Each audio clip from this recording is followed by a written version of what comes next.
Kathryn Wylde is one of the wise women of New York, a confidant of governors, mayors, and the people who make decisions.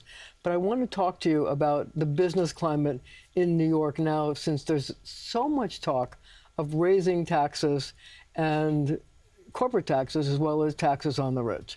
How does that foster a good business climate in New York? Well, obviously, anything that means raising costs in New York right now is not a good message. We are a very expensive city, and taxes are a piece of that.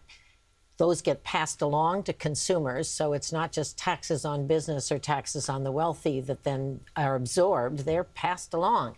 So as Mark Levine has said, our New York City controller, we don't have a economic crisis, we don't have a fiscal crisis, we have a spending crisis.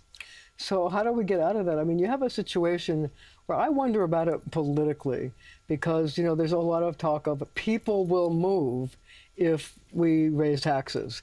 And if people move, that affects how many people live in the state and the city, and it affects the size of our congressional delegation in Washington. So how is that smart? Well, I wouldn't focus on taxes as the precipitating factor. It's overall costs. So our insurance costs are off the charts. Our utility costs are off the charts. In general, the cost of living in the city is very rough. And so that's the problem. And we've got to figure out how to make the hard decisions to get those costs down. Governor Hochul has said she's opposed to raising taxes, but she's way out there on reducing costs. And she's taking a lot of flack, but she's making the right calls on reducing the costs of insurance.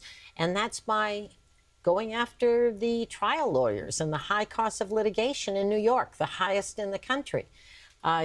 Trying to reduce utility costs by recognizing that we have a transition we have to go through to get to renewables, and it's too expensive to try and do it all at once under the current time frame and pushing those dates out. So going after costs, which is where the governor's providing leadership, and back to your original question, the business climate, there's a lot of confidence that the governor is going to make sure that the business climate, the opportunities to create jobs and growth in New York stay strong. But, you know, you raise an interesting issue about the cost of power, utility costs. And it seems to me every single time that the Con Ed and the PSE&G and all the various power companies in New York go to the Public Service Commission and ask for a rate hike, the answer is always yes. I've never heard a no. So if utility costs are a big part of the affordability issue, what do we do? Well, I think, again, that what the governor's talking about is we have a sensible transition plan. We had a big loss when some part of the reason our costs have gone up was the closing of Indian Point nuclear plant, which provided a big percentage of our electricity in the city. 24%. But we just saw this week that there's near completion on the bringing hydropower into the city from Canada. Hope Canada's still speaking to us. But bringing that hydropower in, which will again be a renewable source of energy that'll reduce costs. We've been set back. We thought we were going to be moving to wind power much more quickly. The federal government, the president's decision on some of our power projects has set that back. So but we do have real leadership from the governor to try and contain costs. And I think that in that area, we're all on the same page. We got to figure out how to do things better, faster, cheaper. But she's getting a lot of incoming, for lack of a better phrase, both on the insurance from the trial lawyers, as you point out, but also from the power companies. The real question is, what should we do about it? Well, again, what she wants to do is take the time necessary to move things along. She has tried to reduce the extraordinary demand on this power system and the increase in costs that would come from data centers, et cetera. But we have to keep up with the demands of AI. I think in the city, we have to look at our ambitions in terms of making buildings all electric. getting rid of gas stoves. I'm staying But with she my wants gas to stop. stove. She wants to stall that problem. Exactly. The governor wants to slow down Because she says that it's going to transition. it's going to raise costs. Exactly. And she's right from everything I've heard. So do you think we should reopen Indian Point? Well, I don't know the technical side of what that would. They've decommissioned it, and I doubt but that you're that's saying we feasible. need more nuclear power, though?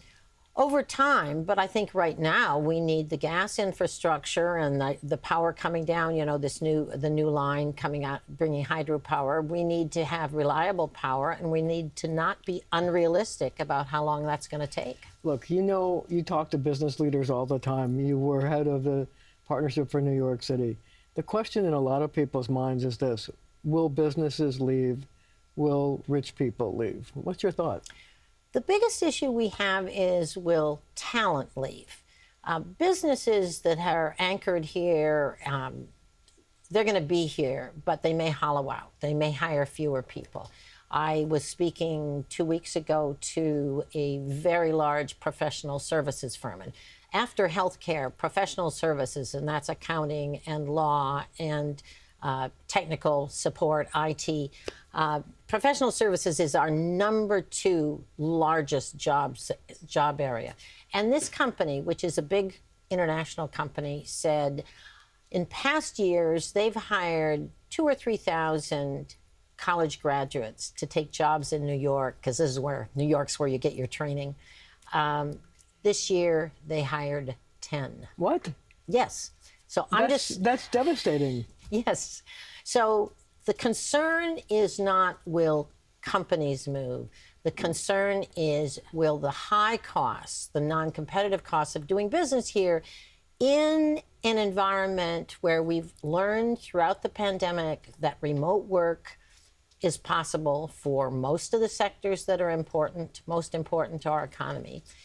They can relocate jobs. And the premium on a job in New York, like in the financial services industry, for the same job, they're paying 25% more in compensation in New York because our costs of living are so high than they would in Texas or Florida or Tennessee, wherever. So this is a big issue. We've got to be competitive. And that's what we have to think about. It's not per se raising taxes. We've got enough revenues if we cut spending and think about how to do that. We're going to have to leave it right there for now, but we'll have more right after the show on our streaming channel, CBS News New York. We'll be right back.